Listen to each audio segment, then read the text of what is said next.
Well, hello. My name is Angel Wood, and this is Crime of the Truest Kind.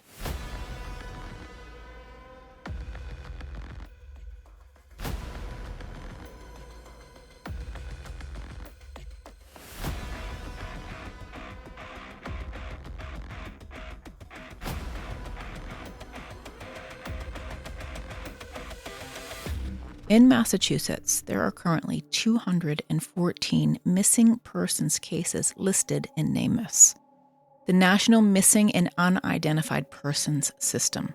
This is why I will continue to talk about families sharing their DNA with the hope that a missing loved one is found and can be connected to their family. This is about a missing woman, Reina Carolina Morales Rojas. She disappeared on Saturday, November 26th, 2022. The public was not alerted to her disappearance. It wasn't until January 12th, 2023, when the Boston police shared Reina Carolina's disappearance with the public. Nearly 2 months, 45 days. Pretty late to find anyone who may have seen or heard something that could aid in the search for her. If you look at the Boston Police Department page about Reina, it says she went to Alston St in Somerville. That's off Broadway. All other reports say Alston St, which is behind McGrath Highway, for those of you familiar with the area. It is a distance of about a mile. But more importantly, it's vital information to a missing persons investigation. Reina Carolina Morales Rojas, Carolina, or Reina Carolina, she left El Salvador for Boston in May 2022, just a few months prior to her disappearance. She was 41, mother to 2 teenage children, and looking for a better way. Undocumented, she came to the U.S. alone with the dream of bringing her children here to live. Marcela García of the Boston Globe, who has been following Reina's story since first learning of her disappearance, like the rest of us, she traveled to Santa Ana, a neighborhood once controlled by gangs, and said to be one of the most dangerous areas in all of Santa Ana. Reina reportedly paid a coyote, the term for a person or persons, who get paid large sums of money to smuggle people across borders, namely the Mexico-U.S. border. I read one account of a pollero. It's slang for people smuggler. A coyote, according to this frontline report I read, coyotes run along the hills and the deserts. You don't call someone coming across in a car a coyote. Now, there are a number of ways to get someone across the border. Border agents take payoffs. And when Americans got caught in the Piero game, nothing happened. So that's why American citizens are usually the ones doing the job. Oh, there's a whole lot of exploitation to go around. And it is always far more complex than anyone is going to tell you on the news or in a stump speech. The cost? $10,000. A debt Reina reportedly repaid within a few months of arriving in the States. I don't know how quickly you could save up $10,000. It might take more than a few months. She met someone who was subletting a room in a basement apartment on Bennington Street in East Boston. Rent $1,200, according to the Boston Globe. I looked at rentals in Eastie, and some of those new developments are ridiculous. But gentrification is another story for another time. Reina worked hard, 2 and 3 jobs. She had to pay that coyote debt. She often worked overtime preparing meals for airlines at a catering company near Logan Airport. Her roommate, Francisco Magana, who Marcela spoke to for her reporting, said that sometimes Reina would go see her boyfriend, but she would always come back home. Reina told him she was going out that night, but did not say where or who she would be seeing. We would later learn that Reina was seen on security camera footage leaving her apartment. The little we do know about her disappearance is that she was seen getting into a silver vehicle on Bennington Street in East Boston with the destination of Alston St in Somerville, a rideshare. I don't know which company, and I don't know if the driver was located and ever questioned. It was Thanksgiving weekend, Saturday, November 26th, 2022. always a quieter time in and around the city as students are often cleared out for the holiday break. She reportedly did make it to Somerville and went inside that apartment. It's a definite triple-decker area. Reina was wearing dark-colored slide-on sandals, leggings, a dark-colored shirt, a gray zip-front hoodie, knit hat, and was carrying a black backpack.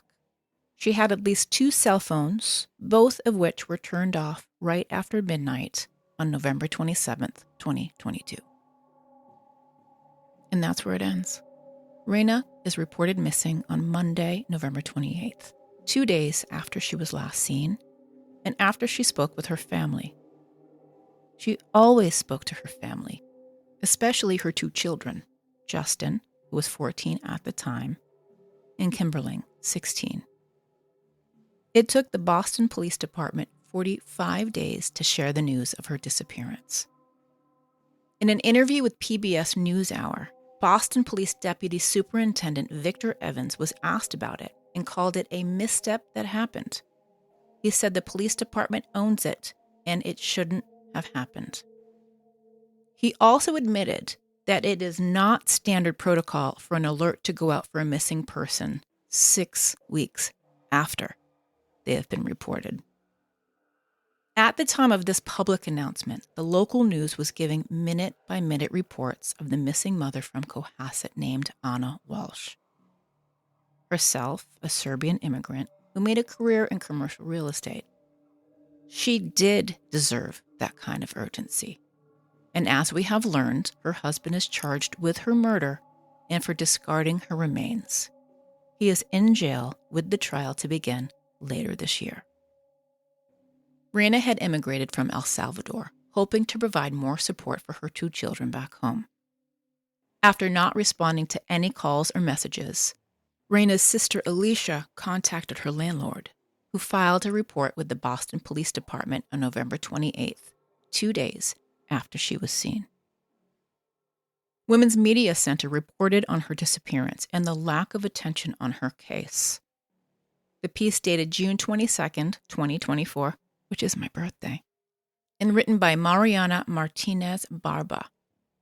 She writes, Reina is one of the thousands of Latinas who go missing every year. A situation made all the more dangerous by police and news media, often failing to respond with the urgency needed. The first 24 to 48 hours are critical in terms of finding a missing person. People can respond if they did in fact see something. But if time flies, memories get blurred, and people forget about things. That's according to Carol Liebler, a communications professor at Syracuse University. Syracuse, you mean Syracuse? Her research focuses on how the media treats cases of missing women. When a white woman in her 40s goes missing in Massachusetts, there are at least 23 stories published. For Latinas, or women of color, this is just 8 stories. This is according to a comparative tool called Are You Pressworthy, developed by the Columbia Journalism Review. The late journalist Gwen Ifill coined the term missing woman's syndrome to describe the news media's focus on missing white women and dismissal of Black and brown women who have disappeared. We saw it with the Gabby Petito case, a young woman who disappeared and was eventually located with help from web sleuths, almost detectives, and YouTubies. But let me be clear. I believe that all missing people deserve to be searched for. White blonde women, Salvadoran immigrants, drug abusers, runaways, people struggling with mental health issues, and yes, sex workers. As an advocate, I advocate for all people, not just those who look like me or sound like me. I talk about all of these things with my guest, Marcela García, Boston Globe columnist who, in August 2023, traveled to El Salvador and wrote about her journey to Reina's hometown and where her family still lives. It is one of the largest cities in El Salvador. It was run by gangs and had been crime-ridden as a result. But the poverty is obvious. Run down, makeshift homes and discarded junk line the dirt roads. Marcela García has written a few pieces about Reina Carolina. On that trip she took to El Salvador, she met and spoke with Reina's family. It was, as you would imagine, incredibly emotional. We talk about that experience and what she learned about Reina Carolina and her life. In June of 2024, she wrote about her 2 teenage children being eligible for what's called a U visa. This visa provides humanitarian relief while helping police and other authorities investigate and prosecute crimes: domestic violence, human trafficking, involuntary servitude. There is a long list of qualifiers. Abduction tops the list. The U visa is a non-immigrant legal status for people who have been victims of certain crimes. Its purpose is to allow victims without lawful status to report crimes to law enforcement without fear of reprisal, such as deportation. What the status is, well, we'll try to find out. Coming up, I talked to Marcela García. Please support crime of the truest kind, and there are a number of ways that you can do that. You can listen to the show. You can tell your friends about it. You can share it on social media. You can drop it in the Facebook groups that you post in, or on Reddit. You can leave a 5-star rating and review on Apple Podcasts. You can come to a live show. Next live show, Thursday, March 13th, off Cabot in Beverly, Massachusetts. You can drop a tip in the jar. You will be giving the dogs a bone. And you will help send me to AdvocacyCon, which happens at the end of March in Indianapolis. There's Patreon. 4 tiers starting at just $1. Thank you, Superstar EP, Lisa McColgan. Information at crimeofthetruestkind.com. Thank you. I appreciate your time. I appreciate the coverage and attention that you have given to this case. I don't see a lot about her case or people like her. So it's really important for me to talk about this and speak to someone like you, Marcela, who traveled to her hometown to talk to her family. We need more of that. I totally agree. Tell me how that trip came to be for you. Well, first of all, I appreciate your attention to this case, because the more time passes, for me, it's harder to find new, fresh angles to write about this as a columnist. I always have to sort of find a new angle. I can't always just be saying day number, whatever, of her missing. I wish I could, but the realities of this news business is, and there's competing topics that it's always hard to but trust me, that case lives in the back of my head. It's just has stayed with me for these 2 years. In fact, just this week marked the 2-year anniversary of the first time I wrote about it. She went missing in November of 2022. And then I wrote about her disappearance. I was the first one in the sort of quote unquote mainstream media to write about that, to bring it to light in January of 2023. This week, I was just thinking about that it's been 2 years since I first wrote about her disappearance.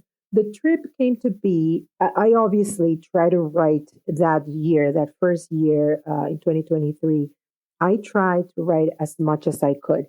But as I've written about this topic before, in the context of these cases I've written, or as I said before, it's just never been so clear to me that us in the news media, we take most of our cues from the police. And so if the police find something, the police publishes something, if the police does an update, that's what the media follows. And so it was sort of up to me to come up with okay, now what do I want to say about this? How can I keep this alive?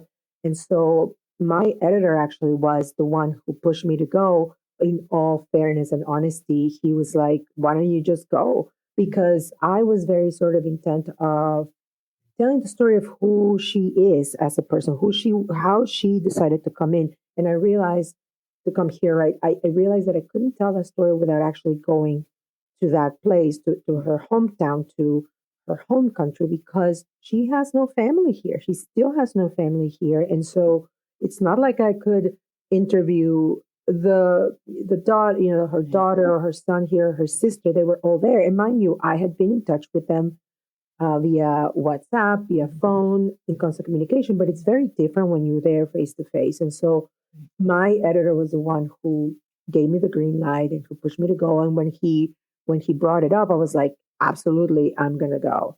And and I tried to go earlier that year than when I went.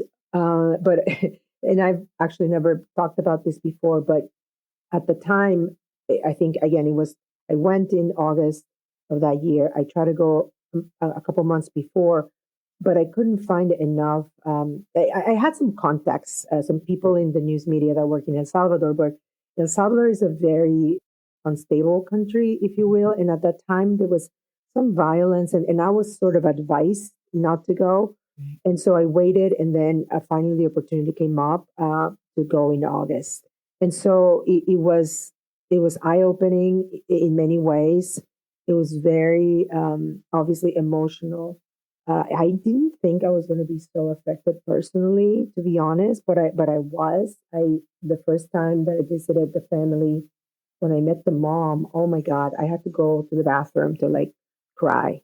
So it's a very harrowing case, and to this day, we don't know what happened. We don't know. Nobody knows what happened to her.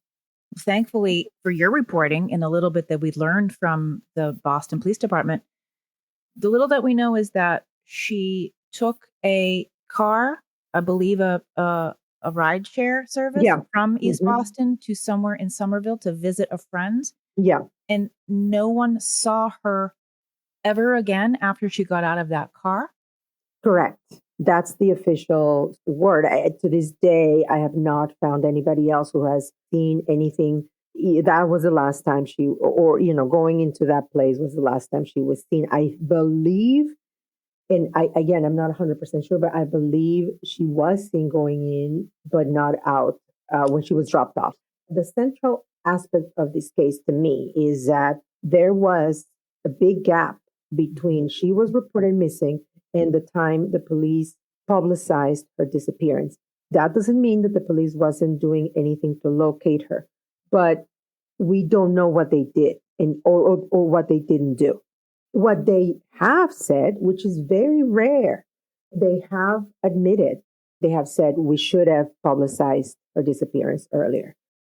Yeah, because we know how this goes. We Yes. know that those first 24, 48 hours are so critical in any case like this. She Exactly. disappeared. There's so many things that bother me about this case, Marcela, in large part that she has no family or friends here. She has nobody here in the US to advocate for her. Right. I probably can't articulate it because it angers me that there's this young woman who is new to the US. She's been here for all of 6 months. She's working very hard and she disappears off the face of the earth and there's no concern. You hit the nail on the head. Those 24 hours, 48 hours after disappearance are critical because someone could have been on the lookout. Someone could have been, oh, wait a minute, that's the woman that, the area, right? People who lived in Somerville would have been alerted to the fact that there was a woman missing. And that could have made the whole difference. Instead, more than a month passed before the police said, hey, there's a woman missing. And I think about this all the time, what you just said. What if there had been the mother, the sister, the daughter here banging on the police doors every day, right? Instead, it was the sister who left her own devices. She was just calling on the phone, the police department. That just doesn't amount to, they should have paid attention to her, period, end of story. But we know that sadly, it shouldn't take more than that, but it does. It definitely does. Were you able to locate anybody here in East Boston where she was living at the time? I did talk to and interview basically her roommate, one of the two people who reported her missing, this older man who basically Reina Carolina was renting a room from him. And he was very surprised when she didn't show up the next day. He was in contact with Reina Carolina's sister, and he went to report her missing to the police station that following day, the Monday. She disappeared. Everything happened on a Saturday night, the Saturday night after Thanksgiving, 2022. And Monday, she was reported missing. There was a police report filed. And then nothing happened. Again, it's just hard to pinpoint exactly what wasn't being done if the police wasn't even thinking of posting a flyer with missing woman, right? And so to me, the heart of that case is that whole month and change that happened. Mind you, Angel, that time here in Massachusetts, our news coverage, and what I mean our news coverage, I mean the whole state was consumed by news of another woman's disappearance. I know exactly who you're talking about. Yes. And so this case completely took over the news. It made even national news, right?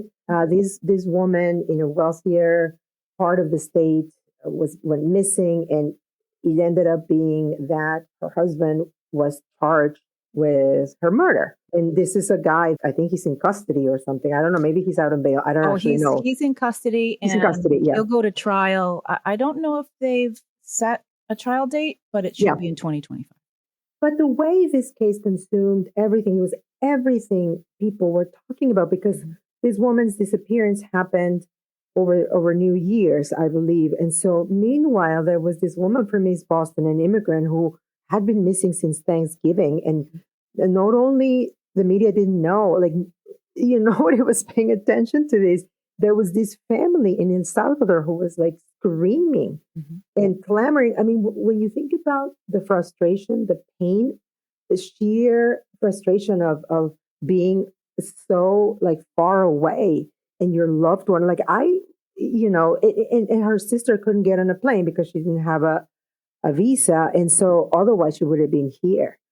So it was just one thing after another that sort of prevented this case from progressing, right? And possibly even incompetence, like this is very real. So when you went to her hometown, what did you learn? Tell me about her. She has 2 children. Yes, she has 2 children, a young daughter who must be like 16 or 17 by now, and a younger son. I mean, what I learned was I wanted to learn everything about her, who she was as a person. What did she like? What did she do? Like her previous jobs, her friends. And the family was very generous in that they opened their home to me, but they also called all of Carolina's friends. Like I spoke to a couple of her friends, a former boss of her. She was someone who worked in law enforcement. It was a municipal. I mean, this is another irony of the case, right? She worked in law enforcement in her home country. There's no real analog to what that police force is here. It's kind of like a municipal, very sort of low key law enforcement force. It doesn't have a lot of powers. But think about it. I mean, the way it was described to me was like a sort of glorified, security guard body, right? That guarded public places like stadiums and parks and that. And she would ride in a little motorbike, and she loved having her motorbike. And, she was a very, very happy person with an incredible sense of humor and charisma. Like, this was something that struck me as really, really powerful, that she had this joie de vivre. Like, she just had, just the grace. She was a happy person. She was the one always bringing the party to everywhere, right? Everywhere she went, she brought the party with her. I think that's how someone said it. Like, she would be up for anything, any day. Like, I spoke to her neighbors, and the neighbors were like, she was the one who would be like, let's have a barbecue today on a random Thursday, right? And then she would just put everything together, and she would be telling jokes. The other thing that struck me about her family is that the sister and the mom, they're very religious. And Reina Carolina was always she kind of wanted to like be religious, but like on her own terms, if that makes any sense. Like spirituality over religion. Yes. And so she would be like very funny about the way her family, the way they would be religious, going to church all the time and dressing a certain way. And Reina Carolina will be like, no, I don't want to dress that way. Like, I want to do my own thing. And she has an amazing style. Yes, right? Yeah. You can tell that from the photographs that she was someone who paid attention to her, to the way she presented herself, right? And the way she presented to the world. And so knowing that about her, it wasn't perhaps a surprise that she would decide one day to come here because she really had dreams. She had, wants and dreams for her children. She wanted to give them a real life and a real shot at life. She wanted them to go to college. She wanted, to have a home. She wanted to build a home for them, etc. So she decided to come here to have better economic opportunities. And then the thing that I did find out when I was there, I mean, all this picture of who she was starts to fill in, right? Like all the colors, all the nuances, all the shades, they start to come into focus for me when I started talking to everyone, because remember I told you that I met a former boss of her.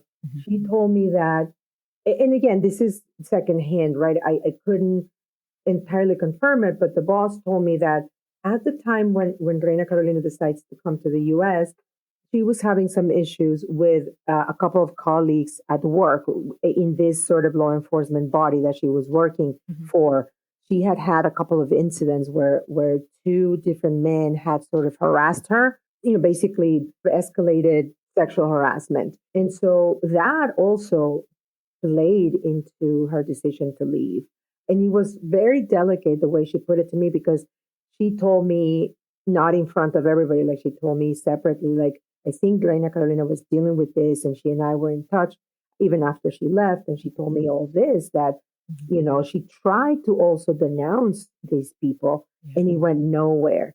And so it's all these things, these multifaceted things that a person who decides to immigrate, to leave their home country faces. And sometimes when we think of immigrants and why they leave, we just sort of see one dimension. Oh, she wanted to have a better job, or she wanted to make more money. When in reality, it's a combination, it's sort of a constellation of things in someone's environment that, pushes you basically to leave. And so that's one aspect or one more dimension that I learned about her. It was so sad. Talk to the children. I mean, imagine having your mother, taken away like that. And the not knowing, too. I wrote about this a couple of times. It's just the not knowing, because you can find closure. I mean, obviously, you never really recover from such a terrible loss, right? Your mother, your sister. You just need kind of some closure. What happened to her? Where's her body? Can we have a funeral? Can we say goodbye to her? So that was very tough. There's so many things that come from this. She's in the US for 6 months. She goes missing. I imagine there's a lot of anger and disappointment and a lot of negative feelings that her family's going to have about the US now. This is something that should not be swept under the rug. This is something that should not be forgotten about. We shouldn't shrug this off as, oh, well, just somebody from somewhere else that didn't know what she was doing. I don't feel that way at all. And unfortunately, I think there's a fair amount of people who want to look the other way about these things. And, you have these two children who are getting closer to adulthood and their mother's no longer here. I always try to hold out hope for that, for missing people. She could be somewhere. We can use every scenario. She lost her memory. She's been taken by someone. She's a litany of things, right? Yeah. So these are the things that I don't want to stop talking about, because she could be here. She could be somewhere. She doesn't know the US. I don't know how well she could speak English, how well she could communicate. Right. These are the things that we need to always remember, that she's been victimized in a number of ways. Even back home, if she left home, the last straw at home in her workplace was she's being harassed on all sides and she has no protections. Well, maybe that was a deciding factor for her to eventually make that decision to come here and give it a go in the US. There's some information, and I want to be very mindful of your time, and I appreciate you spending time with me. There's some information that I would respectfully ask for you to pass on to her family. When dealing with these kinds of situations, unclaimed and unresolved, I would ask, however it works for her family, and I don't know, I'd even be willing to help them with this, but share their DNA and put it in the US database. In the event Oh, yes. that that Reina Carolina is found somewhere in some way. I need to double check this, but I believe the Middlesex District Attorney's Office was working on that with them because the good thing about Reina Carolina's case is that it also has attracted the attention of several local immigrant advocates. And Good. there's a group, a legal help group, that is working with the family to get the son and the daughter basically what are called the U visa, the Yeah, I read category about it. visa. Yeah, so they are working on that. In that process, I think they also were talking about the DNA, but that's actually a really good point, and I will ask them because I remember there was talk about that at the time, and so I just need to follow up with them on that because that's a really good point. And it is critical, obviously, with DNA, the technology, it would be easy to. I mean, again, if that were the case, right? Right. I totally agree that the hope, and because her family is very religious, I think that they really try to hold on to hope that she is somewhere, Yeah. that she will be found eventually. And I'm not necessarily, I guess by nature, I'm much more cynical, and Yeah. I think about all the time what could have happened to her, where could she be, and I go back and forth. Maybe she's being held, maybe she was hurt, maybe this and that. But it's true, like even over there, talking to her family and friends, what you were saying earlier about their view of the United States, they were saying like this is the type of thing that happens in this country, not in the US. Like Right. they have a very sort of glorified, idealized version of the United States. We are, you know, the country, right? Like we are a world power, and for an immigrant like Reina Carolina to go missing here, for our police forces not to be able to find her after all this time, it just sends a very depressing message to her family and friends, right? I worry for our immigrant population, for a lot of people who don't look like me. My entry into advocacy is only going to accelerate in the new year ahead. And I can only imagine how truly scary it is for people who didn't grow up the way that I grew up. The fear, the panic, the intimidation among you can just feel it in immigrant communities. I'm right now working on something to that effect. It's just very very sad. I don't know if you heard or saw, but there was another woman missing in East Boston in December. Mhm. It's an older woman. I guess she was considered a senior. And you know how when a senior person is missing or an elderly person is missing or someone with form of disability or who may be exhibiting signs of dementia or Alzheimer's, that triggers sort of a different response depending on the police department, right? And so she went missing and her family was just looking for her. I wrote a column about it because I also felt, Angel, that it was just not being given the same sort of attention that it should in terms of the media. And unfortunately, her body was found under a bridge in Chelsea and East Boston. It was so sad because this woman, Elba Portillo, it appeared that she was exhibiting early signs of dementia. Yeah. And it appeared that the police was doing, what they were supposed to be doing.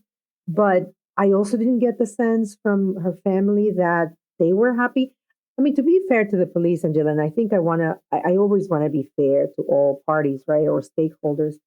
I guess no loved one of a missing person is ever going to be happy, I guess, with the police response, or they're never going to feel that it's enough.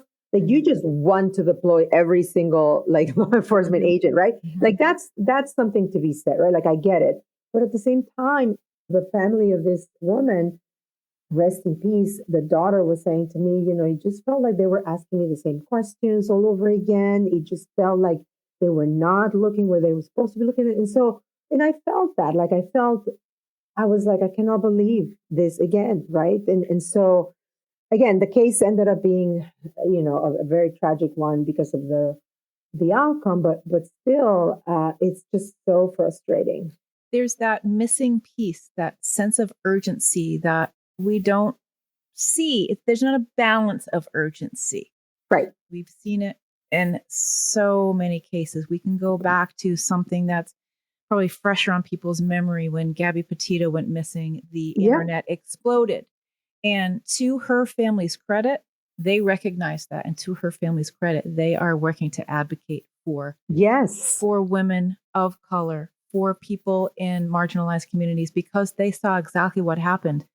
Gabby Petito was the only woman in the world who went missing at that time. And it's like, look, people, there's so much else going on. Please share some of this energy into finding some of these other people and giving some of these other people some attention.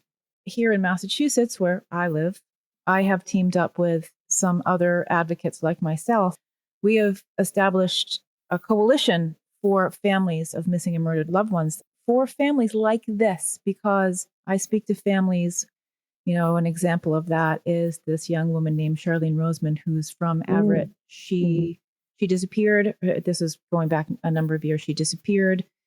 Police weren't very helpful, saying things like, oh, she's an adult, she'll be back. No, her family knows her. They were absolutely worried because she didn't come home. This was a very responsible young woman, 23, going out to look for a car. I said all that to say that her family was lost. They didn't get any kind of support. What family knows what to do when their loved one goes missing? Right. Nobody does. There's no playbook. Everyone is new to that role. Yeah. And you're so vulnerable as a family member. And this is the part that always kills me, Angel, that family knows best, right? Like people are always saying, no, this is not what she would do. And police tend to dismiss those feelings as, like, why wouldn't you listen to the people who know the missing one best? They would know, right? Like this isn't the behavior that is typical. It's just mind blowing. And again, I'm not training these procedures or anything, but to me, that just seems very common sense, right? It's just common sense. What were the things that she was known for doing? If this isn't, well, then, get to work. Absolutely. And this is one of the many reasons why we're working. We have my colleagues have been hosting Missing Persons Day at the State House. Now that we've formed this, we call it MPAC, is the sort of initialized version of it. We're working on reaching out to families. And this is something that information I'm going to pass on to you, that I hope you can connect us with this immigrant community so we can work with them and include them in this work that we're trying to do. Of course, absolutely. Yeah, anything I can do, to help, because it's just, I feel like this is something that is going to keep happening, and immigrant communities more than ever need the help of, larger advocacy networks, need the support of larger advocacy networks when something like this happens. I want them to have some kind of resources where they can reach out to someone, and even if it's, help making flyers and designing flyers and printing out flyers and helping people pass them out. And I understand that, everybody has varying degrees of skill level in this. Not everybody knows how to make a flyer. Not everybody knows how to distribute a flyer. Correct. That's step one, basics. Make sure that this missing person has been recorded by the local police. So there is a point of contact. As I've learned, I'm still learning through this whole advocacy process. I worked in rock and roll radio for 20 years, Marcela. So, this is all new to me. But, this is where my heart is. This is where I want to be now. I want to help. I want to be one of the helpers, right? So there are these things that happen where people have no idea what to do. They have no idea where to go. They have no idea what to do. Even if we could help soften that and point them in a direction to where, families aren't putting themselves in. I learned this happened. Families say, my brother's missing. Here's my phone number. Call me. No, I want to protect families from people who are going to then call them and try to scam them. Well, I have her, but you need to give me, these things happen. And it sounds, and I make this joke, not at the expense of any of these families or victims, but I make this joke. It's like primetime TV. You see it but this is real life. These people don't choose this. They don't want this, and they're lost, and they want somebody somewhere to help them. Just listen to them and say, my loved one is missing. Who's listening to me? Who's Yeah. hearing me? Who might be able to help me or point me in a direction where I can try to get some help? Because we know the police. It's taxpayers' money. I mean, that's the other thing that we tend to forget, that we are the ones paying for that service. Yeah. It's a basic function, right, of society. And if you cannot trust that your police department is going to be there when you need them, who can you trust? It's depressing to think that that's the case. And I struggle a lot because I do want to be fair. Because there are good police departments, there are good policemen, in the aggregate, and taken together, all these cases paint a different picture, right? Like, I mean, what you were saying earlier about Gabby Petito, I mean, the thing that I can never forget, and I will never forget about that case, is that while the whole country was looking for Gabby Petito, and while all these other police departments were looking for her, other bodies were found of people missing that nobody was looking for. I mean, is that what we like? Are there bodies everywhere that just people are not looking for? They're just forgotten. I mean, it's insane that that's what this has come to. It blows my mind. I wonder all the time what would have happened with Reina Carolina's case if the police had been paying attention or doing more diligent work earlier, faster, sooner. Knocking on doors, because we don't know where she went in Somerville.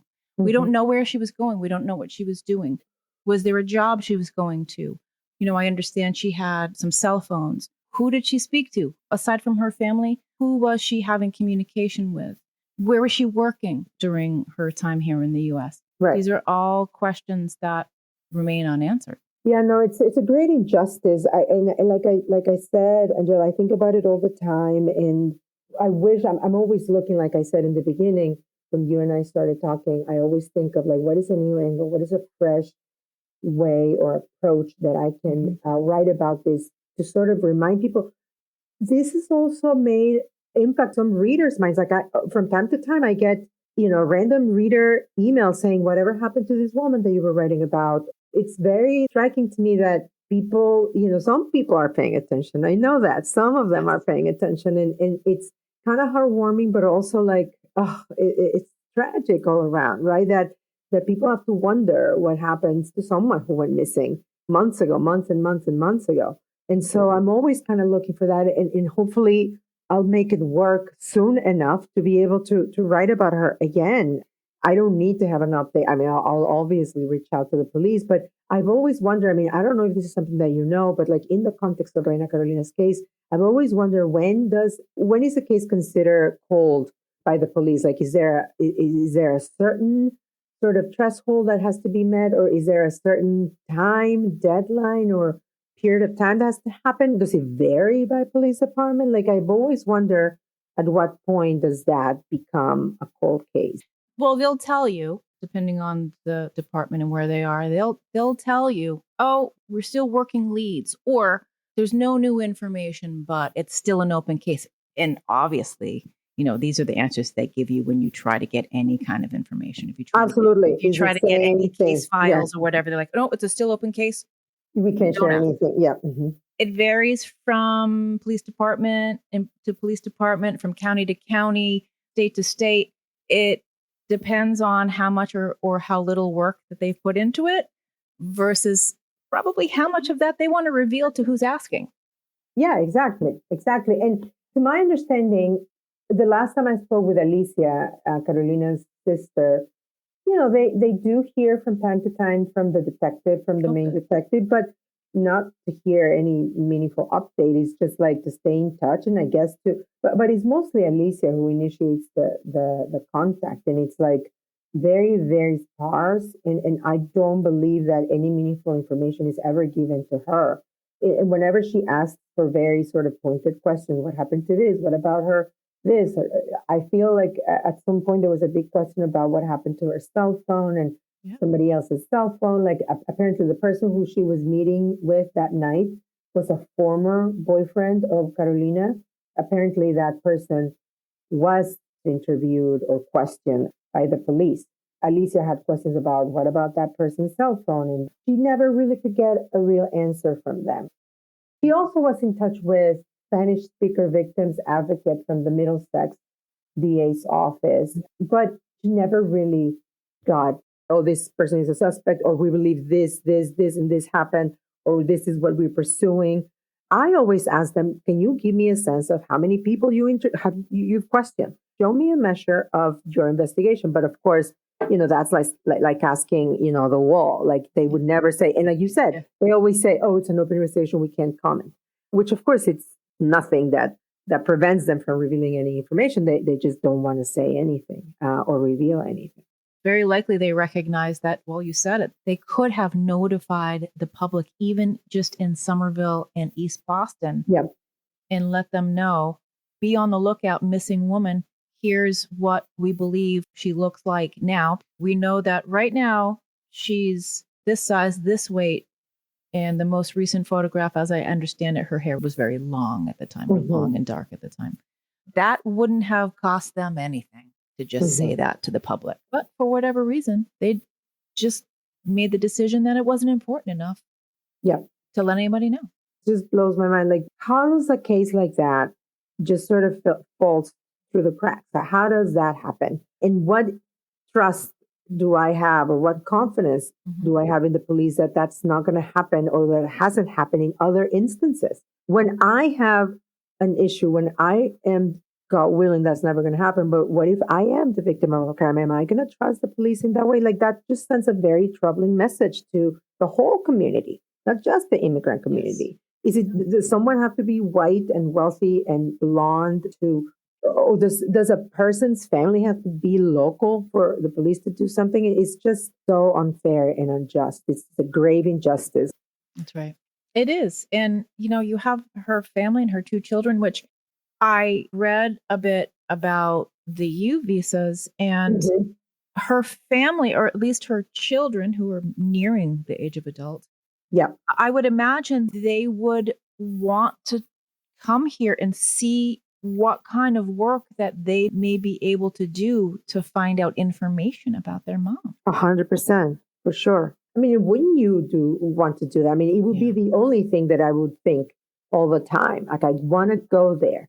And so with the new administration and with all these things being threatened, like immigrant rights and just the whole immigration system being completely overhauled in a way that just makes it more exclusionary and restrictive, I just don't know what's going to happen. And so that was last year at some point when the U visa thing, because there's several things that have to happen for a U visa to even be filed for. Like, a law enforcement organization has to provide documentation that the persons or the people, the applicants, have been victims of a crime. That took a while to happen. And so I don't really know where the application stands at this point, but I was under the impression that those visas had long delays, and there's just a huge backlog, just like the immigration system at large. So maybe it's a long shot, and more so at this point, but we'll see.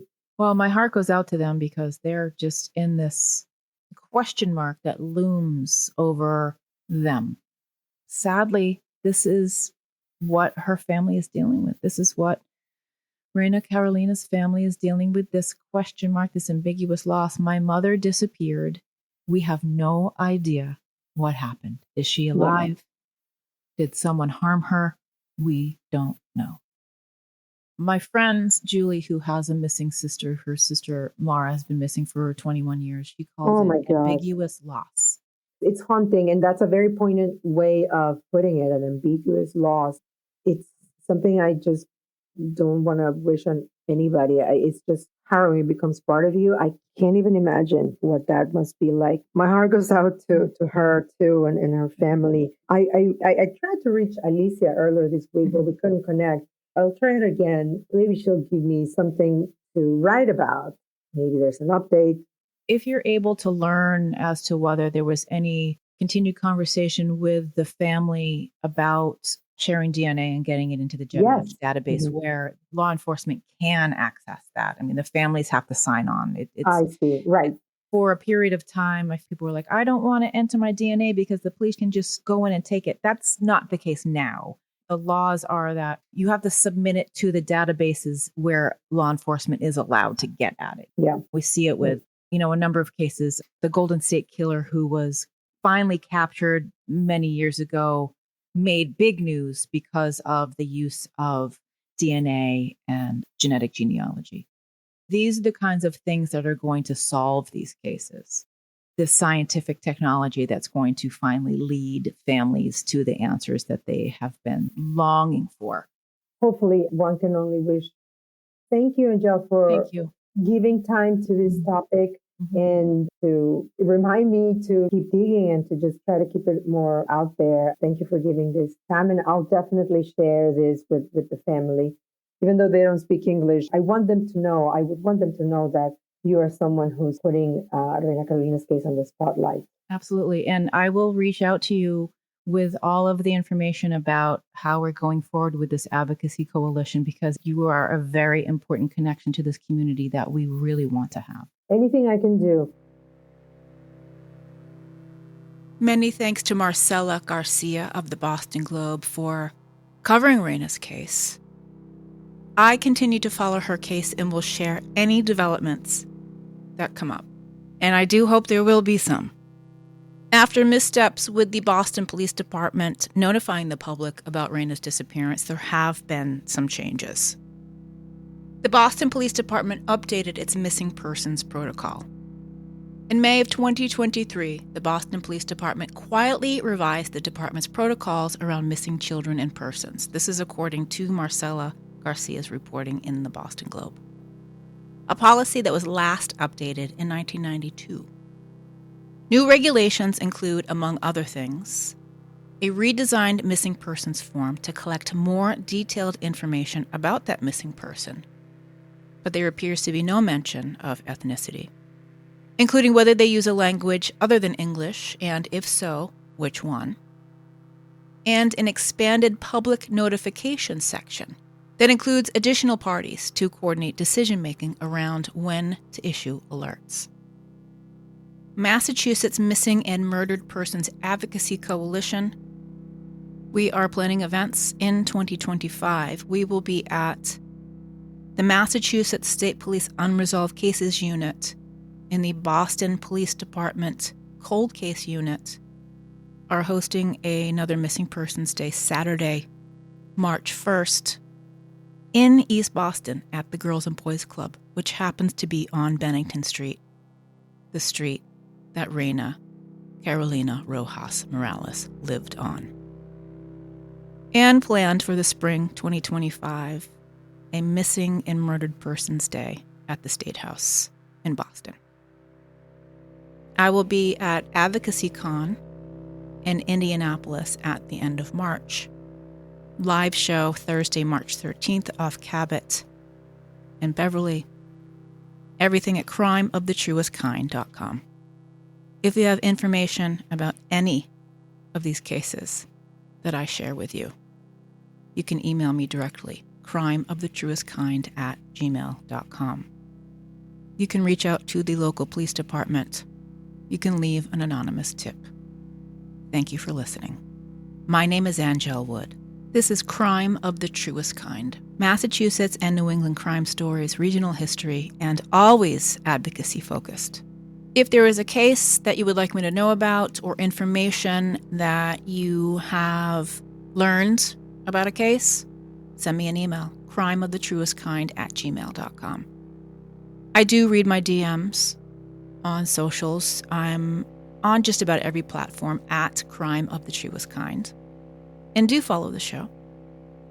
Thank you to my hardcore supporters. I appreciate you a great deal and will be dropping a little appreciation gift in your mailbox. All right, I must be going. I know I say this at the end of every show, and I mean it. I was listening to another podcast about a serial killer, about BTK. It's actually quite good.